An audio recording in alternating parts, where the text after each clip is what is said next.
ಆಕಾಶವಾಣಿ ಪ್ರದೇಶ ಸಮಾಚಾರ ಓದುತ್ತಿರುವವರು ಸುಗುಣಾ ಸತೀಶ್. ಮುಖ್ಯಾಂಶಗಳು.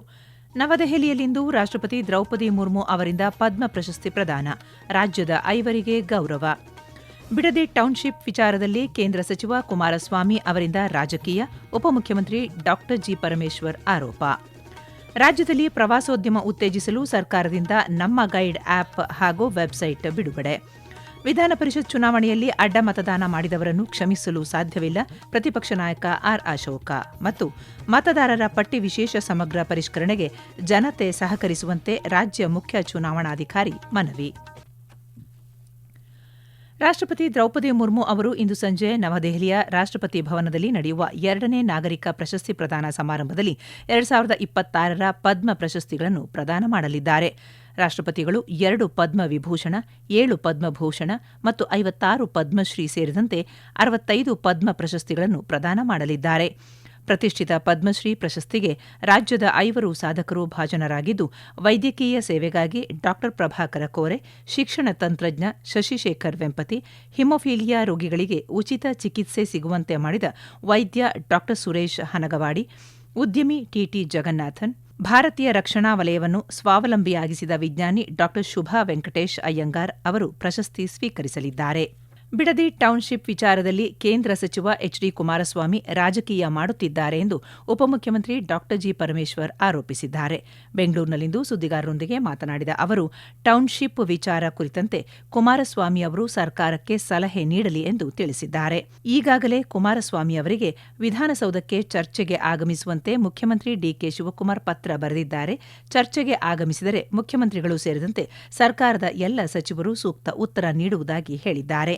ಇದೇ ವೇಳೆ ರೈತರನ್ನು ಒಕ್ಕಲೆಬ್ಬಿಸುವ ಪ್ರಶ್ನೆಯೇ ಇಲ್ಲ ಎಂದ ಅವರು, ರೈತರ ಮನವೊಲಿಸುವುದಾಗಿ ತಿಳಿಸಿದ್ದಾರೆ. ಕೆಲವು ರೈತರು ಈಗಾಗಲೇ ಜಮೀನು ನೀಡುವುದಾಗಿ ಭರವಸೆ ನೀಡಿದ್ದಾರೆ. ಆದರೆ ಕುಮಾರಸ್ವಾಮಿ ಅವರು ರಾಜಕೀಯ ಮಾಡುವುದರ ಮೂಲಕ ಯೋಜನೆಗೆ ಅಡ್ಡಗಾಲು ಹಾಕುತ್ತಿದ್ದಾರೆ ಎಂದು ದೂರಿದ್ದಾರೆ. ರಾಜ್ಯದ ಪ್ರವಾಸೋದ್ಯಮ ಕ್ಷೇತ್ರವನ್ನು ಮತ್ತಷ್ಟು ಅಭಿವೃದ್ಧಿಪಡಿಸುವ ಹಾಗೂ ಪ್ರವಾಸಿಗರಿಗೆ ವಿಶ್ವದರ್ಜೆಯ ಸೌಲಭ್ಯಗಳನ್ನು ಒದಗಿಸುವ ನಿಟ್ಟಿನಲ್ಲಿ ನೂತನವಾಗಿ ನಮ್ಮ ಗೈಡ್ ಆನ್ಲೈನ್ ವೇದಿಕೆ ಸಿದ್ಧಪಡಿಸಲು ಪ್ರವಾಸೋದ್ಯಮ ಇಲಾಖೆ ಚಿಂತನೆ ನಡೆಸಿದೆ. ವಿದೇಶಗಳಲ್ಲಿ ಪ್ರವಾಸಿಗರು ತಮಗೆ ಬೇಕಾದ ಗೈಡ್ಗಳನ್ನು ಆನ್ಲೈನ್ ಮೂಲಕವೇ ಕಾಯ್ದಿರಿಸುವ ವ್ಯವಸ್ಥೆಗಳಿವೆ. ಇದೇ ಮಾದರಿಯ ಅತ್ಯಾಧುನಿಕ ಆನ್ಲೈನ್ ವೇದಿಕೆಯನ್ನು ರಾಜ್ಯದಲ್ಲೂ ಪ್ರಾರಂಭಿಸುವುದು ಇಲಾಖೆಯ ಪ್ರಮುಖ ಉದ್ದೇಶವಾಗಿದೆ. ಈ ಹಿನ್ನೆಲೆಯಲ್ಲಿ ನೂತನ ವೆಬ್ಸೈಟ್ ಹಾಗೂ ಆಪ್ ರಚಿಸಲು ಇಲಾಖೆ ಮುಂದಾಗಿದೆ. ಈ ನೂತನ ಆನ್ಲೈನ್ ವೇದಿಕೆಯಿಂದ ಪ್ರವಾಸಿಗರಿಗೆ ಸ್ಥಳೀಯ ಗೈಡ್ಗಳನ್ನು ಸುಲಭವಾಗಿ ಸಂಪರ್ಕಿಸಲು ಮತ್ತು ಪ್ರವಾಸಿ ತಾಣಗಳನ್ನು ಸರಿಯಾಗಿ ಹಾಗೂ ಅರ್ಥಪೂರ್ಣವಾಗಿ ವೀಕ್ಷಿಸಲು ಅನುಕೂಲವಾಗಲಿದೆ.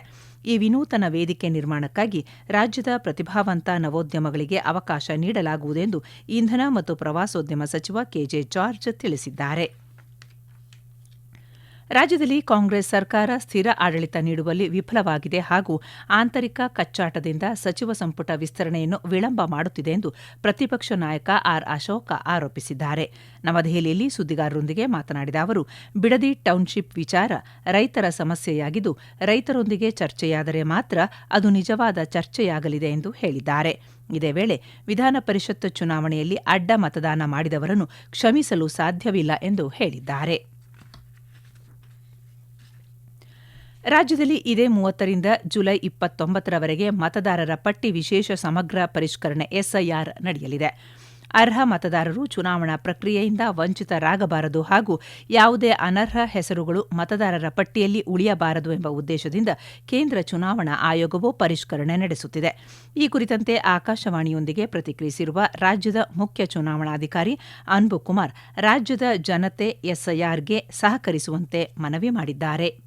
ಜೂನ್ 30ನೇ ತಾರೀಕಿಂದ ಜುಲೈ 29ವರೆಗೂ ನಮ್ಮ BLOಗಳು ಪ್ರತಿಯೊಂದು ಮತದಾರರ ಮನೆಗೆ ಬಂದು ಎನ್ಯುಮರೇಷನ್ ಫಾರ್ಮ್ ಅನ್ನ ವಿತರಣೆ ಮಾಡ್ತಾರೆ. ನಾವು ಮತದಾರರ ಹತ್ರ ತುಂಬಾ ವಿನಮ್ರತೆಯಿಂದ ಕೇಳಿಕೊಳ್ತೀವಿ, ದಯವಿಟ್ಟು ತಮ್ಮ ಫೋಟೋವನ್ನ ಆ ಫಾರ್ಮ್ ಅಲ್ಲಿ ಹಚ್ಚಿ ಫಿಲ್ಅಪ್ ಮಾಡಿ ಸಹಿ ಮಾಡಿ BLO ಹತ್ರ ವಾಪಸ್ ಕೊಡಿ ಎಂದು ನಾನು ಎಲ್ಲ ಮತದಾರರಿಗೂ ಪ್ರೀತಿಯಿಂದ ಕೇಳಿಕೊಳ್ತೀನಿ. ಪ್ರದೇಶ ಸಮಾಚಾರ ಕೇಳುತ್ತಿದ್ದೀರಿ. ನಮ್ಮ ಎಲ್ಲಾ ರಾಷ್ಟ್ರೀಯ ವಾರ್ತೆಗಳು ಹಾಗೂ ಪ್ರದೇಶ ಸಮಾಚಾರ ಈಗ ಆಕಾಶವಾಣಿ ನ್ಯೂಸ್ ಕನ್ನಡ ಯೂಟ್ಯೂಬ್ ಚಾನೆಲ್ನಲ್ಲಿ ಲಭ್ಯ. ನಮ್ಮ ಎಕ್ಸ್ ಖಾತೆ ಮತ್ತು ಇನ್ಸ್ಟಾಗ್ರಾಂ ಖಾತೆ ಆಕಾಶವಾಣಿ ನ್ಯೂಸ್ ಕನ್ನಡ. ಹೆಚ್ಚಿನ ಮಾಹಿತಿಗಾಗಿ ನಮ್ಮ ಫೇಸ್ಬುಕ್ ಖಾತೆ AIR ಕನ್ನಡ ನ್ಯೂಸ್ ಅನುಸರಿಸಿ. ಮಾಹಿತಿಯ ಹೂರಣ ವಾರದ ಕಾರ್ಯಕ್ರಮ ಪ್ರಚಲಿತ ವಿದ್ಯಮಾನ ಪ್ರತಿ ಬುಧವಾರ 9:15. ನಿನ್ನೆ ಲಿಂಗೈಕ್ಯರಾದ ಕನಕಪುರ ದೇಗುಲ ಮಠದ ಶ್ರೀ ಮುಮ್ಮಡಿ ನಿರ್ವಾಣ ಸ್ವಾಮೀಜಿಗಳ ಪಾರ್ಥಿವ ಶರೀರಕ್ಕೆ ಮುಖ್ಯಮಂತ್ರಿ ಡಿಕೆ ಶಿವಕುಮಾರ್ ಇಂದು ಅಂತಿಮ ನಮನ ಸಲ್ಲಿಸಿದರು. ಈ ವೇಳೆ ಮಾತನಾಡಿದ ಅವರು, ಪ್ರತಿ ಬಾರಿಯೂ ತಮಗೆ ಆತ್ಮಸ್ಥೈರ್ಯ ತುಂಬುತ್ತಿದ್ದ ಸ್ವಾಮೀಜಿ ರಾಜ್ಯವನ್ನು ಆಳುವ ಯೋಗವಿದೆ ಎಂದು ಹೇಳಿದ್ದರು. ಸ್ವಾಮೀಜಿ ನಿಧನದಿಂದ ಸಮಾಜಕ್ಕೆ ಮತ್ತು ರಾಜ್ಯಕ್ಕೆ ತುಂಬಲಾರದ ನಷ್ಟವಾಗಿದೆ ಎಂದು ಹೇಳಿದ್ದಾರೆ. ಇದೇ ವೇಳೆ ಸಚಿವ ಹಾಗೂ ವೀರಶೈವ ಲಿಂಗಾಯತ ಮಹಾಸಭಾದ ರಾಷ್ಟ್ರೀಯ ಅಧ್ಯಕ್ಷ ಈಶ್ವರ ಖಂಡ್ರೆ ಅವರು ಶ್ರದ್ಧಾಂಜಲಿ ಸಲ್ಲಿಸಿದರು. ಕೇಂದ್ರ ಸರ್ಕಾರದ ವಿವಿಧ ಜನಪರ ಯೋಜನೆಗಳನ್ನು ನೇರವಾಗಿ ಸಾರ್ವಜನಿಕರಿಗೆ ತಲುಪಿಸುವ ಉದ್ದೇಶದಿಂದ ಮೈಸೂರಿನ ಸಂಸದರ ಕಚೇರಿಯಲ್ಲಿ ಇಂದು ಕೇಂದ್ರ ಸರ್ಕಾರದ ವಿವಿಧ ಜನಕಲ್ಯಾಣ ಹಾಗೂ ಪ್ರಗತಿಪರ ಯೋಜನೆಗಳ ಮೇಳ ಆಯೋಜಿಸಲಾಗಿತ್ತು. ಮೈಸೂರು ಕೊಡಗು ಲೋಕಸಭಾ ಕ್ಷೇತ್ರದ ಸಂಸದ ಯದುವೀರ್ ಕೃಷ್ಣದತ್ತ ಚಾಮರಾಜ ಒಡೆಯರ್ ಅರ್ಹ ಫಲಾನುಭವಿಗಳಿಗೆ ವೃದ್ಧಾಪ್ಯ ವೇತನ, ವಿಧವಾ ವೇತನ ಹಾಗೂ ವಿಶೇಷಚೇತನರ ವೇತನ ಸೇರಿದಂತೆ ವಿವಿಧ ಕೇಂದ್ರ ಪುರಸ್ಕೃತ ಯೋಜನೆಗಳ ಸೌಲಭ್ಯಗಳನ್ನು ವಿತರಿಸಿದರು. ಮೇಳದಲ್ಲಿ ಕೇಂದ್ರ ಸರ್ಕಾರದ ಪ್ರಮುಖ ಯೋಜನೆಗಳ ಕುರಿತು ಮಾಹಿತಿ ಪ್ರದರ್ಶನ ಏರ್ಪಡಿಸಲಾಗಿತ್ತು. ಬಳಿಕ ಮಾತನಾಡಿದ ಅವರು, ಪ್ರಧಾನಮಂತ್ರಿ ನರೇಂದ್ರ ಮೋದಿ ನೇತೃತ್ವದ ಕೇಂದ್ರ ಸರ್ಕಾರವು ಸಮಾಜದ ಪ್ರತಿಯೊಬ್ಬರಿಗೂ ತಲುಪುವಂತಹ ಅನೇಕ ಮಹತ್ವದ ಯೋಜನೆಗಳನ್ನು ಜಾರಿಗೆ ತಂದಿದೆ. ಕ್ಷೇತ್ರದ ಜನರು ಮತ್ತು ಕೇಂದ್ರ ಸರ್ಕಾರದ ನಡುವೆ ಸೇತುವೆಯಾಗಿ ಕೆಲಸ ಮಾಡಲು ಈ ಮೇಳವನ್ನು ಆಯೋಜಿಸಲಾಗಿದೆ ಎಂದು ಹೇಳಿದರು. ಚಿಕ್ಕಮಗಳೂರು ಜಿಲ್ಲೆಯಲ್ಲಿ ಸೊಳ್ಳೆಗಳಿಂದಾಗಿ ಮಲೇರಿಯಾ, ಡೆಂಗಿ ಜ್ವರ, ಚಿಕುನ್ಗುನ್ಯಾ, ಮೆದುಳು ಜ್ವರ ಹಾಗೂ ಫೈಲೇರಿಯಾದಂತಹ ಕಾಯಿಲೆಗಳು ಹರಡುವುದರಿಂದ ಜಿಲ್ಲೆಯಲ್ಲಿ ಸಾರ್ವಜನಿಕರು ಶುಚಿತ್ವ ಕಾಪಾಡುವ ಜೊತೆಗೆ ಸೊಳ್ಳೆಗಳು ಉತ್ಪತ್ತಿಯಾಗುವುದನ್ನು ತಡೆಗಟ್ಟಬೇಕು ಎಂದು ಜಿಲ್ಲಾ ಆರೋಗ್ಯ ಮತ್ತು ಕುಟುಂಬ ಕಲ್ಯಾಣಾಧಿಕಾರಿಗಳು ಪ್ರಕಟಣೆಯಲ್ಲಿ ತಿಳಿಸಿದ್ದಾರೆ. ನಿಂತ ನೀರಿನಲ್ಲಿ ಸೊಳ್ಳೆಗಳು ಉತ್ಪತ್ತಿಯಾಗುವುದರಿಂದ ಮನೆಯ ಸುತ್ತಮುತ್ತ ಗುಂಡಿಗಳಲ್ಲಿ ನೀರು ನಿಲ್ಲದಂತೆ ನೋಡಿಕೊಳ್ಳಬೇಕು. ಗ್ರಾಮಗಳಲ್ಲಿ ಕೆರೆ, ಕಟ್ಟೆ, ಬಾವಿ, ಕೃಷಿ ಹೊಂಡ, ನಿಂತ ನೀರಿನ ಗುಂಡಿಗಳಿಗೆ ಲಾರ್ವಾ ಹಾರಿ ಮೀನುಗಳನ್ನು ಬಿಡುವುದರಿಂದ ಸೊಳ್ಳೆಗಳ ಉತ್ಪತ್ತಿ ತಪ್ಪಿಸಬಹುದು ಎಂದು ಹೇಳಿದ್ದಾರೆ. ಮನೆಗಳಲ್ಲಿ ಮಲಗುವಾಗ ತಪ್ಪದೆ ಸೊಳ್ಳೆ ಪರದೆಗಳನ್ನು ಉಪಯೋಗಿಸಬೇಕು. ಸಾರ್ವಜನಿಕರು ಪದೇ ಪದೇ ಚಳಿ, ಜ್ವರ, ಮೈಕೈ ನೋವು, ತಲೆನೋವು, ವಾಂತಿ, ನಿಶ್ಶಕ್ತಿ ಕಂಡುಬಂದಲ್ಲಿ ಆಸ್ಪತ್ರೆಗೆ ತೆರಳಿ ಚಿಕಿತ್ಸೆ ಪಡೆದುಕೊಳ್ಳಬೇಕೆಂದು ಪ್ರಕಟಣೆಯಲ್ಲಿ ಮನವಿ ಮಾಡಿದ್ದಾರೆ. ದೇಶದ ಸರ್ವತೋಮುಖ ಪ್ರಗತಿಯಲ್ಲಿ ಪ್ರತಿಯೊಬ್ಬ ತೆರಿಗೆದಾರರ ಪಾತ್ರವೂ ಅತ್ಯಂತ ಪ್ರಮುಖವಾಗಿದೆ ಎಂದು ಹೆಚ್ಚುವರಿ ಆದಾಯ ತೆರಿಗೆ ಅಧಿಕಾರಿ ರಾಮನಾಥನ್ ಅಭಿಪ್ರಾಯಪಟ್ಟಿದ್ದಾರೆ.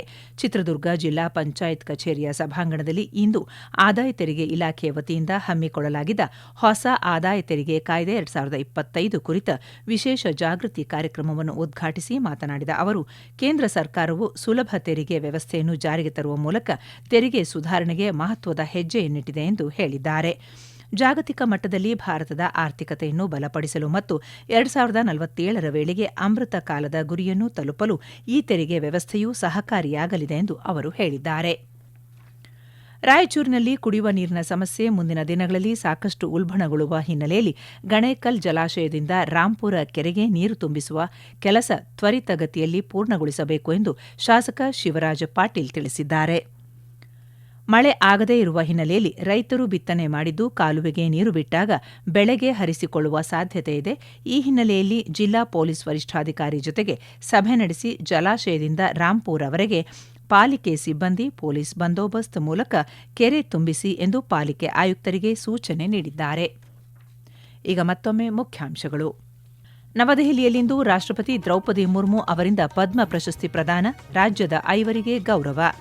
ಬಿಡದಿ ಟೌನ್ಶಿಪ್ ವಿಚಾರದಲ್ಲಿ ಕೇಂದ್ರ ಸಚಿವ ಕುಮಾರಸ್ವಾಮಿ ಅವರಿಂದ ರಾಜಕೀಯ, ಉಪಮುಖ್ಯಮಂತ್ರಿ ಡಾ ಜಿ ಪರಮೇಶ್ವರ್ ಆರೋಪ. ರಾಜ್ಯದಲ್ಲಿ ಪ್ರವಾಸೋದ್ಯಮ ಉತ್ತೇಜಿಸಲು ಸರ್ಕಾರದಿಂದ ನಮ್ಮ ಗೈಡ್ ಆಪ್ ಹಾಗೂ ವೆಬ್ಸೈಟ್ ಬಿಡುಗಡೆ. ವಿಧಾನ ಪರಿಷತ್ ಚುನಾವಣೆಯಲ್ಲಿ ಅಡ್ಡ ಮತದಾನ ಮಾಡಿದವರನ್ನು ಕ್ಷಮಿಸಲು ಸಾಧ್ಯವಿಲ್ಲ, ಪ್ರತಿಪಕ್ಷ ನಾಯಕ ಆರ್ ಅಶೋಕ. ಮತ್ತು ಮತದಾರರ ಪಟ್ಟಿ ವಿಶೇಷ ಸಮಗ್ರ ಪರಿಷ್ಕರಣೆಗೆ ಜನತೆ ಸಹಕರಿಸುವಂತೆ ರಾಜ್ಯ ಮುಖ್ಯ ಚುನಾವಣಾಧಿಕಾರಿ ಮನವಿ. ಇಲ್ಲಿಗೆ ಪ್ರದೇಶ ಸಮಾಚಾರ ಮುಗಿಯಿತು. ನಮ್ಮ ಮುಂದಿನ ವಾರ್ತಾ ಪ್ರಸಾರ ಸಂಜೆ 6:40 ನಿಮಿಷಕ್ಕೆ.